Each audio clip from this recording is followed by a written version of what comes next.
Welcome to Galaxy channel. இன்றைக்கி பார்க்க போகிறது ஆரி கிளாஸ். ஆரி ஒர்க்குக்கு ரொம்ப தேவையானது என்னென்னா, பேசிக்கான மெட்டீரியல்ஸ் ரொம்ப தேவை. என்னென்ன மெட்டீரியல்ஸ் யூஸ் பண்ணுறோங்கிறதும் நம்ம முக்கியமாக தெரிஞ்சு வச்சுக்கணும். அதில் பேஸுங்கிறது ரொம்பவே முக்கியம். அந்த பேஸ்க்கு கரெக்டாக இருந்தால் தான் நமக்கு ஸ்டிச்சஸ் நல்லாவே வரும். அந்த பேஸ் என்னென்ன அப்படிங்கிறத பார்ப்போம். ஃபர்ஸ்ட் ஸ்டெப், நம்ம டைப்ஸ் ஆஃப் ஃப்ரேம்ஸை தெரிஞ்சுக்கணும்.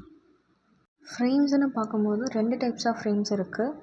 ஒன்று பிக் சைஸில் ஃப்ரேம் இருக்குது. இன்னொன்று சின்ன சைஸில் ஃப்ரேம் இருக்குது. ஸோ இந்த 2 டைப் ஆஃப் ஃப்ரேம்ஸில் தான் நம்ம ஆரி ஒர்க் பண்ண போகிறோம். இது 18 இன்ச்சஸ் சைஸில் இருக்கிற ஒரு ஃப்ரேமு. ஸோ இந்த ஃப்ரேம் தான் பண்ணணும், இல்லை இந்த சின்ன ஃப்ரேமில் தான் பண்ணணும்னு இல்லை. இதுலேயே நிறைய டைப்ஸ் ஆஃப் ஃப்ரேம்ஸ் இருக்குது. அது என்ன ஃப்ரேம்ஸுங்கிறத இப்போ நான் காட்டுறேன் பாருங்கள்.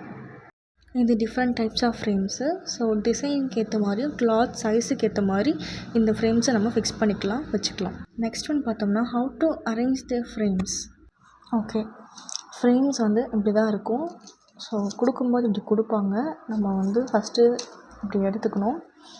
இந்த மாதிரி சின்னதாக இருக்குது இல்லைங்களா, ஒரு ஃப்ரேமை விட ஒரு சைஸ் சின்னதாக இருந்துச்சுன்னா அதை தான் உள்ளே வைக்கணும். ஸோ இப்படி தான் எல்லாருமே ஃபிக்ஸ் பண்ணணும். ஒன்று எழுந்தாலுமாக இப்படி இருக்கவே கூடாது. இப்படி ஃபுல்லாக இருக்கிற மாதிரி பார்த்துக்கோங்க. அதே மாதிரியே இங்கே எல்லா ஸ்டாண்ட்லேயுமே பார்த்திங்கன்னா இந்த மாதிரி ஒரு அட்ஜஸ்டபிள் பண்ணுறதுக்கு ஒரு இது கொடுத்துருப்பாங்க. ஸோ இதை வச்சு தான் நம்ம கிளாத்தை வச்சு நம்ம அட்ஜஸ்ட் பண்ண போகிறோம். ஸோ இதே மாதிரியே எல்லாத்துக்குமே இருக்கும், எல்லா ஃப்ரேம்ஸ்க்குமே இருக்கும், எல்லா சைஸ் ஃப்ரேம்ஸ்க்குமே இப்படி தான் இருக்கும். Next, how to fix cloth in the frames. இதில் கிளாத் எப்படி ஃபிக்ஸ் பண்ணணுங்கிறது காட்டுறேன். கரெக்டாக ஃபிக்ஸ் பண்ணால் தான் நமக்கு அங்கங்கே ஸ்டிச்சஸ் கட் ஆகாமல் வரும். அதே மாதிரியே ரொம்ப சுருங்கி வராமல் இருக்கும். அதுக்கெல்லாம் எப்படி பண்ணுறதுங்கிறத சொல்கிறேன். ஃபஸ்ட்டு இந்த மாதிரி ஃப்ரேம் எடுத்துக்கோங்க. ஃப்ரேம் எடுத்துகிட்டு இந்த பார்ட் எடுத்துக்கோங்க. அதாவது நடுவில் வைப்போம் இல்லையா, இந்த நடுவில் வைக்கிற இந்த ஒயிட் கலரில் இருக்கிற பார்ட்டை எடுத்துக்கோங்க. எடுத்துகிட்டு இதில் தான் கிளாத்தை மேலே ப்ளேஸ் பண்ணணும். நான் ப்ளேஸ் பண்ணி காட்டுறேன். ஃபஸ்ட்டு இந்த மாதிரி இது மேலே கிளாத்தை இப்படி ப்ளேஸ் பண்ணணும். எல்லா சைடும் ஓரளவுக்கு எக்ஸ்ட்ராவாக கிளாத் இருக்க மாதிரி பார்த்துக்கோங்க. ஏன் அப்படின்னா, அப்போ தான் நமக்கு ஃபிக்ஸ் பண்ணும்போது இந்த இடத்துல இப்படி வராமல் இருக்கணும். இப்படி வந்துச்சு அப்படின்னா கிளாத்து இப்படி உள்ளே போகிறதுக்கு நிறைய சான்சஸ் இருக்குது. நம்மளால் ஸ்டிச் கரெக்டாக பண்ண முடியாது. ஸோ முடிஞ்ச அளவுக்கு எக்ஸ்ட்ரா கிளாத்து இப்படி விட்டு பண்ணுற மாதிரி பார்த்துக்கோங்க. ஸோ 4 சைட்லேயுமே எக்ஸ்ட்ரா கிளாத் விட்ட பிறகு இன்னொரு பெரிய ஸ்டாண்ட் இருக்கும் இல்லையா, அவுட்டர் சைடு இருக்கிறது, அதை இதில் இப்படி ஃபிக்ஸ் பண்ணுங்கள். இப்படி எல்லா சைடும் ஓவராலாக ஃபிக்ஸ் ஆகணும். நல்லா இந்த மாதிரி இப்படி குட்டி குட்டி எட்ஜஸாக இருந்துச்சு அப்படின்னா அழகாக இப்படி எடுத்து நீட்டாக பண்ணுங்கள். ஸோ இந்த மாதிரி நீட் ஃபினிஷாக கிடைக்கணும். இந்த மாதிரி எல்லா சைட்லேயுமே பண்ணணும்.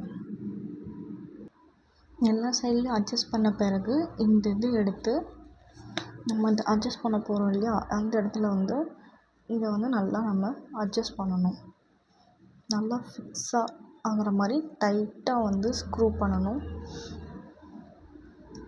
அப்படி உங்களுக்கு இது பண்ணுறதுக்கு ரொம்ப கஷ்டமாக இருந்துச்சு அப்படின்னா இந்த மாதிரி டூலை யூஸ் பண்ணி நீங்கள் பண்ணலாம். இந்த மாதிரி இது அதில் நல்லா க்ரிப்பாக பிடிச்சிக்கிட்டு வர மாதிரி பண்ணணும்.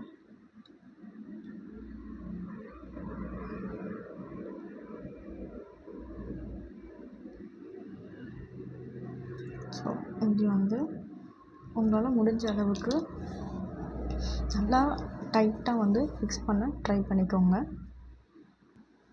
நீங்கள் இதில் எந்த அளவுக்கு நீங்கள் கரெக்டாக ஃபிக்ஸ் பண்ணுறீங்களோ அந்த அளவுக்கு தான் நல்லா க்ரிப்பாக இருக்கும் கிளாத்து. ஸோ இப்பயும் பார்த்தீங்க அப்படின்னா கொஞ்சம் இப்படி இருக்குது இல்லைங்களா, அதாவது கொஞ்சம் லூஸாக இருக்குது. ஸோ இதை கரெக்ஷன் பண்ணுறதுக்கு நம்ம என்ன பண்ணணும்னா, துணியை இந்த மாதிரி எட்ஜ் ஓரத்தில் இருக்கும், அதை நல்லா இப்படி பிடிச்சி ஃப்ளெக்சிபிளாக இழுக்கணும். இப்படி நீங்கள் இழுக்கும்போது அங்கங்கே இருக்கிற சுருக்கம், இந்த மாதிரி சுருக்கம் எல்லாமே வந்து அதில் போயிடும். நான் உங்களுக்கு பண்ணி காட்டுறேன் பாருங்கள்.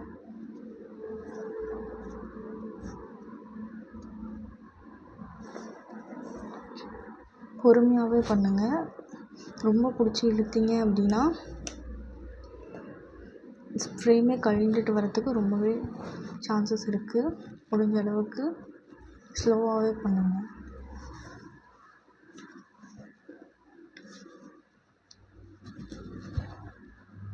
ஸோ ஓரளவுக்கு வந்து நம்ம வந்து ஃப்ரேம் எதுவுமே வந்து கழண்டாமலும் கரெக்டாக வந்து கிளாத்தையும் வந்து நம்ம ஃபிக்ஸ் பண்ணிட்டோம். இந்த மாதிரி இருக்கிறதெல்லாம் லைட்டாக அந்த மாதிரி பிடிச்சி இழுத்து விடுங்க. அந்த மாதிரி இழுத்து விடும்போதே உங்களுக்கு வந்து இது வந்து இந்த மாதிரி நீட்டாக தெரியும் இல்லைங்களா, அந்த மாதிரி நீட்டாகும்.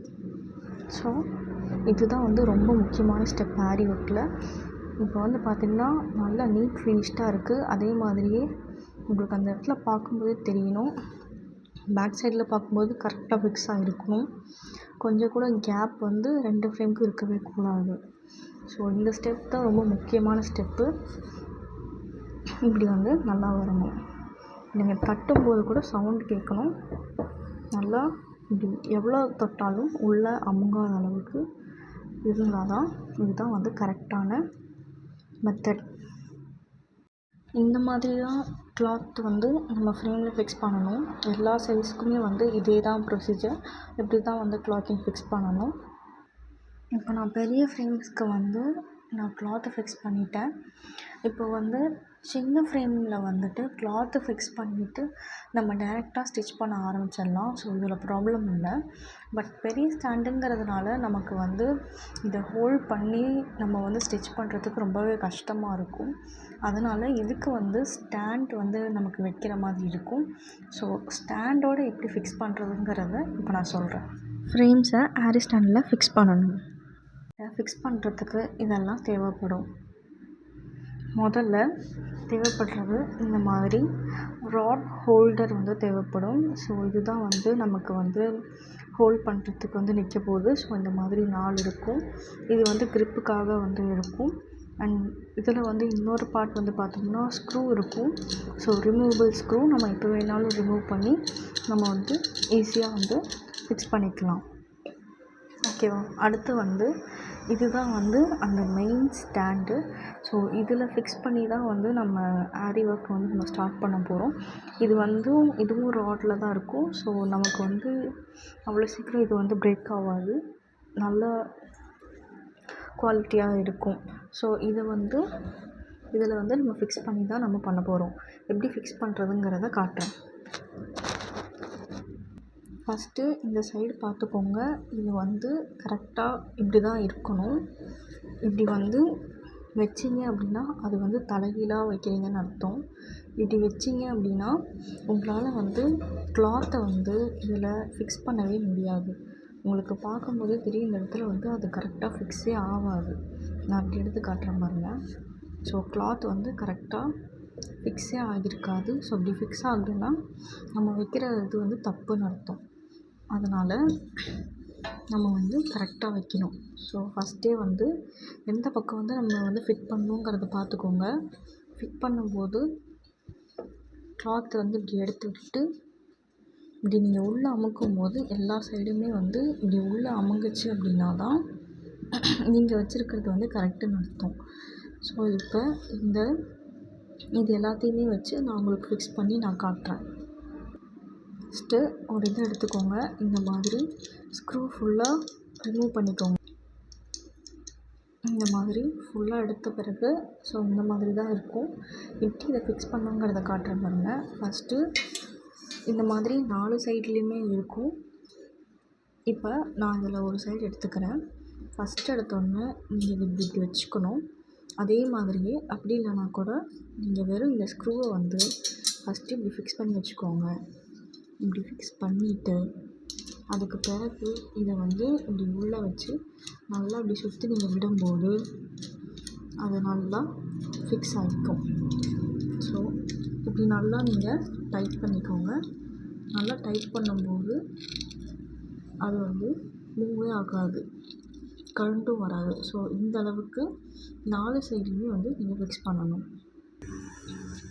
இப்போ நான் 4 சைட்லேயுமே நான் வந்து ஆரி ஸ்டாண்ட் வந்து ஃபுல்லாக வந்து நான் ஃபிக்ஸ் பண்ணி வச்சுட்டேன். இப்போது எப்பயுமே வந்து இந்த மாதிரி செக் பண்ணிக்கோங்க, நல்லா க்ரிப்பாக இருக்கா, எல்லா சைட்லேயுமே வந்து க்ரிப்பாக இருக்கா அப்படின்னு செக் பண்ணிக்கோங்க.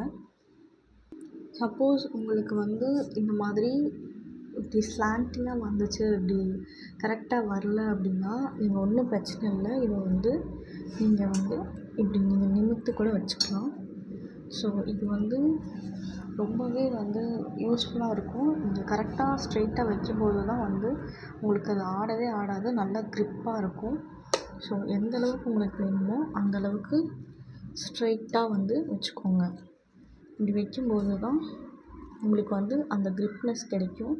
க்ரிப்பாக இருந்தால் தான் உங்களால் ஸ்டிச் கரெக்டாக வரும். நான் சொன்னேன் இல்லையா, இப்போ இந்த சைடு நீங்கள் பாருங்கள். இந்த சைடில் பார்க்கும்போது இந்த இடத்துல ஒரு சின்ன கேப் இருக்கும். இந்த கேப்பில் தான் வந்து நம்ம இந்த ஆரி ஸ்டாண்டையே வந்து ஆரி ஃப்ரேமை வந்து நம்ம வந்து ஃபிக்ஸ் பண்ண போகிறோம். அதாவது இந்த பெரிய ஃப்ரேமை வந்து இதில் வந்து ஃபிக்ஸ் பண்ண போகிறோம். ஃபிக்ஸ் பண்ணும்போது பண்ணுற தப்பு என்னென்னா, துணி வந்து இப்படி மடங்கி இருக்கும். துணி இப்படி மடங்கி ஃபிக்ஸ் பண்ணவே பண்ணாதீங்க. அது வந்து தப்பான விஷயம். என்ன பண்ணணும்னா, எல்லா சைட்லேயுமே வந்து முதல்ல இந்த மாதிரி கிளாத்து எல்லாத்தையுமே வந்து எடுத்துட்டுருங்க. பார்க்கும்போது வெறும் இந்த சைடு மட்டும்தான், இது மட்டும்தான் வந்து உங்களுக்கு வந்து இருக்கணும். ஸோ அந்த மாதிரி பார்த்துக்கோங்க. எல்லா சைட்லேயுமே இப்படி அமுக்கி விடணும். அமுக்கி விடும்போது கரெக்டாக வந்து அதில் போய் ப்ளேஸ் ஆகிக்கும். ப்ளேஸ் ஆகிக்குங்கிறது எப்படி தெரியும்னா, பாருங்க இந்த மாதிரி எந்த கேப்புமே இல்லாமல் கரெக்டாக ஃபிக்ஸ்டாக இருக்கும். ஸோ இதுதான் வந்து கரெக்டாக ஃபிக்ஸ் ஆகிருக்குங்கிறதுக்கான அர்த்தம். கரெக்டாக ஃபிக்ஸ் ஆகிடுச்சாங்கிறது பார்க்குறதுக்காக இந்த மாதிரி நீங்கள் எல்லா கார்னர்ஸ்லேயும் இந்த மாதிரி இப்படி கை வச்சு நல்லா ஃபிக்ஸ் பண்ணியிருக்கோமா, கரெக்டாக தான் ஃபிக்ஸ் ஆகிருக்கான்னு ஒன்ஸ் ஒரு தடவை செக் பண்ணிக்கோங்க. அதே மாதிரி கரெக்டாக இருக்கா, அதாவது ரொம்ப குழியாக வருதா, இல்லை கரெக்டாக தான் வந்து நம்ம ஃபிக்ஸ் பண்ணியிருக்கோமாங்கிறத செக் பண்ணிக்கோங்க.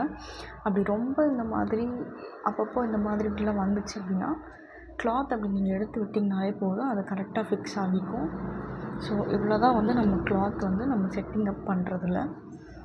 இப்போது இந்த மாதிரி எக்ஸ்ட்ரா கிளாத் இருக்குது அப்படின்னா ஒன்றும் இல்லை. இப்போ இதை நீங்கள் ஜஸ்ட் ஃபோல்ட் பண்ணி ஒரு பெல் பின்ஸை வச்சு நீங்கள் குத்திக்கலாம். இல்லை இங்கே சைடில் எங்கேயாவது நீங்கள் வந்து இப்படி நீங்கள் ப்ளேஸ் பண்ணும்போது உங்களுக்கு வந்து இந்த இடத்துல நீங்கள் ஆரி ஒர்க் செய்யும்போது உங்களுக்கு வந்து எந்த டிஸ்டர்பன்ஸுமே இருக்காது. ஸோ இவ்வளோ தான் வந்து ஸ்டாண்டை வந்து நம்ம ஃபிக்ஸ் பண்ணுறது. ஆரி ஸ்டாண்ட் ஃபிக்ஸ் பண்ணுறதுக்கான சில டிப்ஸ் சொல்கிறேன். கிளாத்தை பொறுத்த வரைக்கும் நீட்டாகவும் க்ளீனாகவும் இருக்க மாதிரி பார்த்துக்கோங்க. டர்ட்டியாக இருந்துச்சுன்னா அதை நமக்கு பண்ணவே தோணாது. ஓரளவுக்கு நீட்டாகவும் ரொம்ப வந்து டிசைன்ஸ் இல்லாமல் வெறும் ப்ளெயின் கிளாத்தாக இருந்துச்சுன்னா நமக்கு டிசைன் பண்ணுறதுக்கு ரொம்பவே கம்ஃபர்டபுளாக இருக்கும்.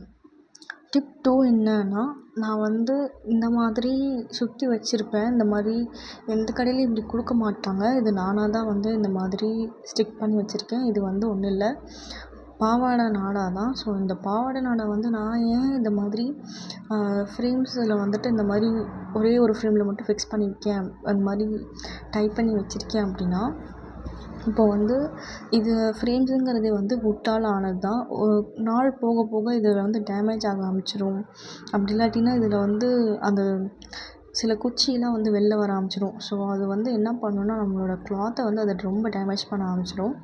ஸோ நமக்கு வந்து அதிகமாக வந்து டேமேஜ் ஆகும் அப்படிங்கிறதுனால ஸோ இந்த மாதிரி ஃபுல்லாக வந்து நம்ம கவர் பண்ணும்போது கரெக்டாகவும் இருக்கும். அதே மாதிரியே என்ன ஸ்டாண்டாக இருந்தாலும் அது கரெக்டாக வந்து ஃபிக்ஸ் ஆகிக்கும். ஸோ இந்த மாதிரி போடுறது நல்லது தான், பட் ஆப்ஷனல் தான். உங்களோட ஆரி ஒர்க் மெட்டீரியல் வந்து டேமேஜ் ஆகாமல் இருக்கணும்னா இந்த மாதிரி போடுறது பெட்டர். தேர்ட் டிப் வந்து என்ன அப்படின்னா, இப்போது இந்த மாதிரி எக்ஸ்ட்ரா கிளாத் இருக்குன்னு சொன்னேன் இல்லையா, அப்போ இந்த மாதிரி எக்ஸ்ட்ரா கிளாத்தை வந்து என்ன பண்ணலான்னா, இந்த மாதிரி ஒரு பெல் பின்ஸை வச்சு நம்ம செக்யூர் பண்ணலாம். எப்படின்னா, இந்த மாதிரி எக்ஸ்ட்ரா கிளாத்தை வந்து இப்படி நல்லா வந்து உங்களுக்கு வாட்டமாக வந்து எப்படி வருதோ அந்த மாதிரி ஃபுல்லாக சுற்றிட்டு இந்த மாதிரி நீங்கள் ஒரு பெல் பின் வச்சு செக்யூர் பண்ணிட்டீங்கன்னா இந்த சைடு எதுவுமே வராது. மெயினாக வந்து நமக்கு ஆரி ஒர்க் பண்ணுறதுக்கு ரொம்பவே ஈஸியாக இருக்கும். எந்த த்ரெட்டுமே வந்து வராது. ஸோ நமக்கு வந்து பண்ணுறதுக்கு ரொம்பவே ஈஸியாக இருக்கும். அடுத்து லாஸ்ட்டு டிப் என்ன அப்படின்னா, நீங்கள் எப்பயுமே ஒரு டிசைன் போடுறீங்க, அதாவது ஆரி ஒர்க்கில் நீங்கள் பண்ணுறீங்க அப்படின்னா, நீங்கள் இப்போ இல்லைனாலும் நீங்கள் நெக்ஸ்ட் டே வந்து நீங்கள் எடுத்து பண்ணுறீங்கனாலும் எடுத்த உடனே ஸ்டிச் போடுறதுக்கு முன்னாடி நீங்கள் ஃபஸ்ட்டு இந்த ஃப்ரேமை ஃபஸ்ட்டு இந்த ஹோல்டரை வந்து ஒரு தடவை செக் பண்ணிக்கோங்க. இந்த மாதிரி அப்பப்போ இந்த மாதிரி இப்படி கழண்டு வந்துடும், லூஸாக இருக்கும். ஏதோ ஒரு ரீசனால் நம்ம இப்படி நவுத்துவோம், மூவ் பண்ணுவோங்கிறதுனால இது வந்து இந்த மாதிரி லூஸ் ஆக ஆரம்பிச்சிடும். ஸோ லூஸ் ஆச்சு அப்படின்னா நமக்கு அது வந்து கஷ்டம், ஒரு இடத்துல வந்து ஸ்டேபிளாக நிற்காது.